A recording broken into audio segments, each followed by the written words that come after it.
மெட்ராஸ் வரணும் நிறைய ரசிகர்கள் வந்து வறுமை கோடு இல்லை. சரி வாங்க சென்னை கிட்டத்தட்ட ஒரு 800 ரூபாயிலிருந்து 1000 பஸ் பிடிச்சோம். ஒரு நாள் தங்க வேண்டியதாக இருக்கு.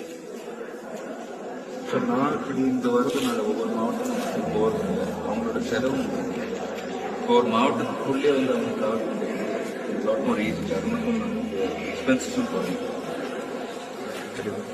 அண்ட் அது போக ஒரு ஸ்டில்ஸ் வந்து மேக்ஸிமம்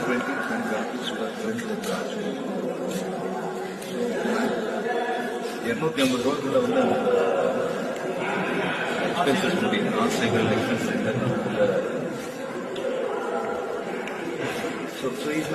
நிறைய விஷயம். அது மட்டும் இல்லாமல் ஒவ்வொரு இண்டிவிஜுவலாக கொடுக்கறதுனால இல்லை நோட்டீஸ் கொடுக்கறதுனால கண்டிப்பாக அந்த ஃபோட்டோ வந்து ஒரு 10 பேருக்கு பார்க்கணும். ஃபோட்டோ பார்க்கணும் கேட்கணும் நோட்டீஸ் எங்கே இருக்கு. நான் வந்து ஒரு 10 பேர்கிட்ட எடுத்து சொல்கிறேன். எல்லாருமே வந்து மரபு அப்புறம் சொல்கிறேன். எல்லாருமே வந்து போகிறாங்க. ஒரு 1000 பேரில் 10 பேர் பண்ணாது. நான் வந்து 50,000 பேர்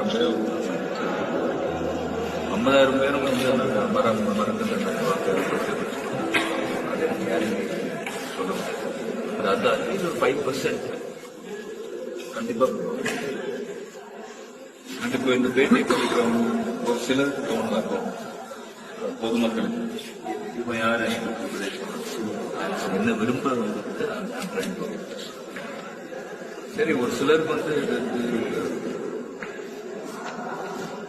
பாசிட்டிவா தோணுச்சு கேட்கணும் சொல்லுவோம்.